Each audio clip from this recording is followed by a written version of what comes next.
Hirugarren puntualekin jarratzen dugu, hizkuntza eskaren aldaketa, modificación de perfiles lingüísticos.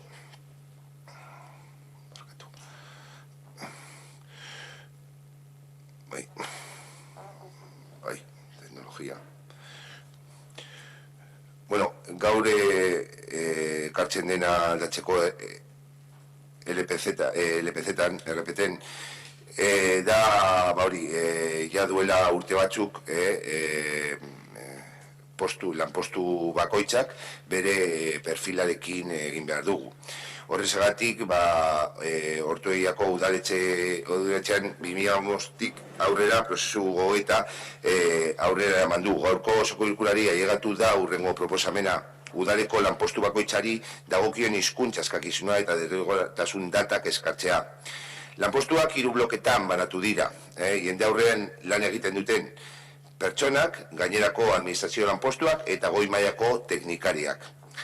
Helburu nagusia da une honetan udalen lanean ari diren langile guztiei eustea eta LPZ-ari buruz ezarritako araudia betetzea. Hainbat langileen jubilazio hurbil dagoenez aldaketak ez die eragingo. Eta beste langileeri aldaketa hau positibo izan da, zen eta profil handiago dutelako. Plangintzaldian, hasiera 2018ko urtearen batean, 55 urte edo gehiago zituzten langileek salbuetsita daude. Comentaba que, bueno, en esta modificación de los perfiles lingüísticos y adaptarnos a la normativa, se trata de a cada puesto fijarle, no estar modificando. En algunos casos hemos solicitado que una modificación de un perfil lingüístico. Se trata de adaptar la plantilla, la RPT, a la situación actual. Por eso se han hecho tres bloques, en los cuales, por un lado, administrativos o administrativas que están de cara al público, el resto de puestos de administración general y los técnicos superiores. Esto no va a afectar a la plantilla actual, muchos están en proceso de jubilación, y tampoco a aquellos que son mayores de 45 años. Se ha trabajado también conjuntamente desde el Departamento de Euskera, junto también con los sindicatos y lógicamente, desde Oficinas Generales, desde el área de personal. Bien.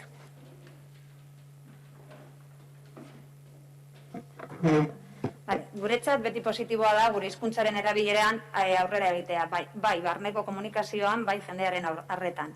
Espero dugu, beste hainbatetan bezala, dokumentu hori ez izatea asmo adierazpen hutsa, baizik eta ibilbide horri bat.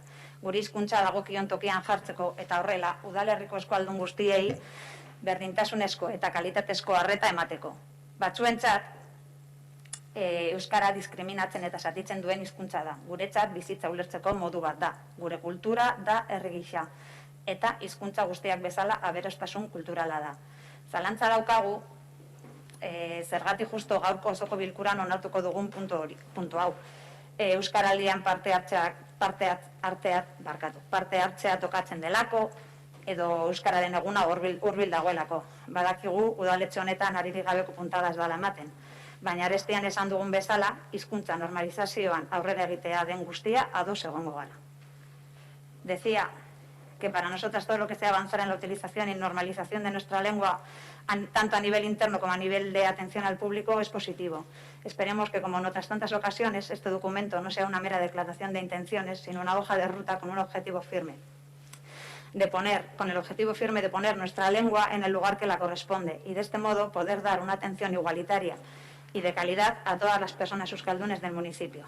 Para algunos, el euskera es una lengua que discrimina y que divide. Para nosotros es una forma de entender la vida, es nuestra cultura como pueblo y, como todas las lenguas, es riqueza cultural. Nos queda la duda de por qué justo en este pleno se va a aprobar este punto, si es porque así tocaba o porque toca participar en Euskaraldia, se acerca el Día del Euskera. Sabemos que en este ayuntamiento nunca se da puntada sin hilo. Pero, como hemos dicho anteriormente, todo lo que sea avanzar en la normalización lingüística, vamos a estar siempre de acuerdo. Eskerrik asko, Ione. Ernesto. Vale, a ver, un poco lo que comentamos en comisión. Al final, pues bueno, hay una normativa, hay unos informes técnicos que que avalan las modificaciones que se hacen, entonces por nuestra parte ninguna pega. Sí es verdad que percibimos, y ya lo comentamos en comisión, que en algunos casos pues la fecha de prescripción no se ha puesto y a veces da la sensación de que a la hora de hacer estos cálculos se tiene en cuenta la persona que ocupa el puesto y que consideramos que no debería ser así. Es decir, si hay unos criterios de prescripción habría que aplicarlos en todos los puestos, indistintamente de la persona que esté ocupándolos ahora, sobre todo teniendo en cuenta que hay unos criterios ya a nivel de edad y demás que marcan pues las perceptividades y cómo tienen que cumplirlas o no los diferentes trabajadores municipales, ¿no? Entonces, dejando un poco eso al margen, pues tampoco hay mucho más que decir, evidentemente a favor.